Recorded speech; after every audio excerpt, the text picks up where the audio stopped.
This class today is sponsored by my parents, Pesach Ben Rachel, and my mother, Nancy Bas Evelyn. They should be well. They've gone through some significant health problems in the past month or so. They should have a refuah shalema. My father, as I mentioned in previous classes, he's unfortunately lost his eyesight, and it's very hard for him. And I find one of the things that gives him the greatest pleasure in this world is to tell me quotes from Winston Churchill. And we have a yisod, we have a foundation in Judaism, is um, that we can learn from the great non-Jews of the world, um, Chachma B'Goyim Tamid, that there's definitely a lot of wisdom out there. And Winston Churchill made a lot of very wise comments, and my father has shared them with me. I just like to share some of them with you today, because in fact, Moshe Sternbach, who grew up during the war in England, he was a Bachar in Yeshiva then, he often quotes Winston Churchill as well. So I have a makor, both my father and from a Gadol, the Gadol today, Rav Moshe Sternbach. Rav Moshe Sternbach often quotes Churchill as saying, "We can take it. We can take it."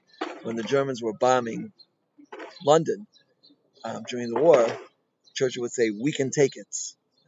And Rav Moshe Sternbach said this is the right approach we should have when the Yetzer Hara, when the evil inclination sends us tests. We should know that we could take it.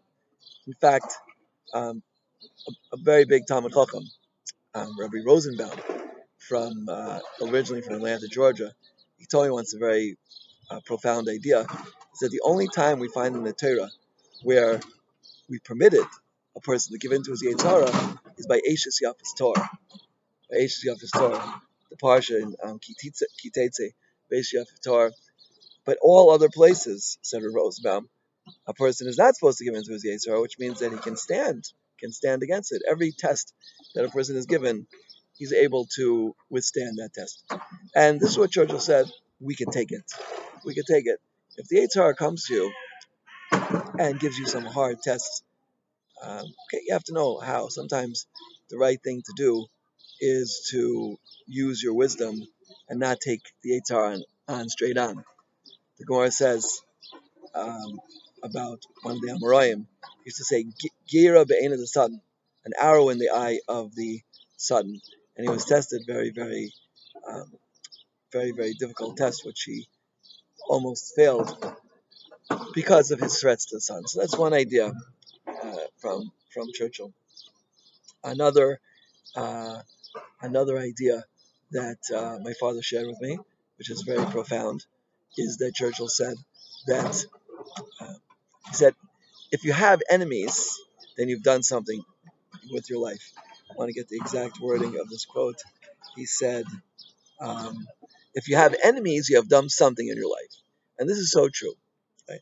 If a person just tries to be status quo and live with the party line, as it's called, the party line, and do everything what everybody expects and what everybody wants to hear from you, then it could be you won't have so many enemies. You probably will have some. But a person who is willing to offer his own outlook on things, assuming that it's with Das Torah and assuming that it's the proper outlook, then the person has to be ready. If you want to stand up for something important, you have to be ready to take the flak. And this is something that we can't be afraid. We can't be afraid. Right? Um, it's said about Rav Moshe Feinstein that he issued a certain psak, and they threatened to kill him for this psak. So he said, "Okay, shoot. Right? I'm not going to change my psak just because you don't agree with it." And in fact, Rav Moshe Feinstein made a very powerful statement at the time. It's written in his Chuvas in Even Ezer. He said, what you're saying comes from sources, had to do with the IVF treatment. He said, what you're saying comes from sources outside of the Torah. Everything I'm saying comes from the Torah. Yeah? And although you might not agree with it, but it's Torah sources. Sometimes with sounds like Kedusha, he says, Rav Moshe, is really coming from outside sources. The straight out halacha is the truth of Torah, and that we have to know. So Churchill said, if you have enemies, you've done something in your life. And therefore, a person shouldn't be afraid if he has enemies. I remember once Rav Svi Weber, the Morad Astra, the rabbi of Neve Yaakov, which is today a very, very large community, perhaps even thousands or maybe tens of thousands. They're thinking of tripling it the size with new building projects. Um, when he issued a certain psak, it had to do with farm, with graves that were on the road to Neve Yaakov. He permitted building on this place, and they wrote on his door uh, something very derogatory. And when a certain Rav heard about it, he said, now Rav Tzvi Weber has made it. Now that he has enemies who are willing to put graffiti on his door, that shows that he really made it. I was in a yeshiva a couple of weeks ago, and I saw one of my svarim that I published to Kanas Shavim, and someone had written a long, nasty comment in it, and most of the comment had been ripped out. It was on the cover page, the page that covers the back of the binding, and it had been most of it. But I could see some of the words that were pretty derogatory, and I said, that means it was really a successful sefer. People get really upset. Right?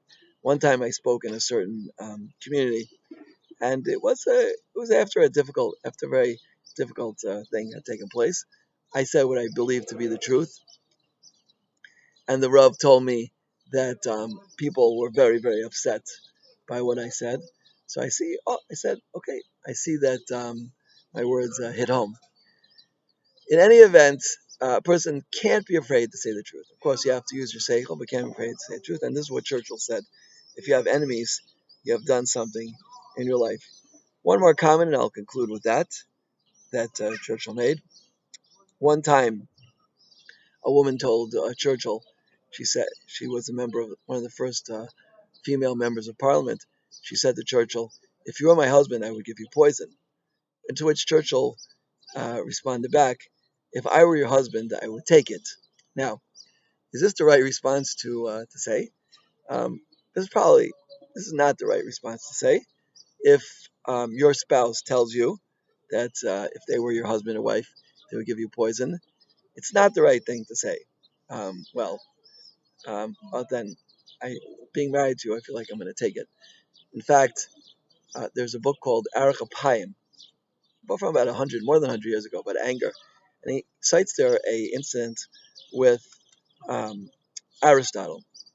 Now, Aristotle, the Rambam writes about Aristotle in Moreh Nevuchim that he was one step away from prophecy. It was a big step, believe me, one great step for mankind. It was a big step, but he definitely had great wisdom, and this is why the Rambam wrote Moreh Nevuchim, to show how Aristotle's wisdom fared vis-a-vis the Torah. In any event, Aristotle's wife was apparently had quite a temper, and one time she screamed at him for an hour, and after an hour of screaming, she poured a bucket of water over his head. So Aristotle, in a very calm fashion, said, "I thought that perhaps after the thunder and lightning, right, the screaming, there would be some rain." Okay, now to be quiet is obviously much better, right? Our sages tell us, right? Tola Elitzal Blima, who who hangs the world on Blima. God hangs the world on Blima. Blima is a person who's bolam piv, the Shas Machlokas. A person who closes his mouth at the time of dispute. So that would have been a better thing to do, but it's much better to make that comment that Aristotle made than yelling back at your spouse. That's if you've ever tried to put out a fire with lighter fluid. That's basically what a person who answers somebody back is doing. As the Vilna Gaon we've spoken about before in Mishlei Parak Lamed compares it to a person with bloody nose rubbing their nose. Just a lot more blood will come.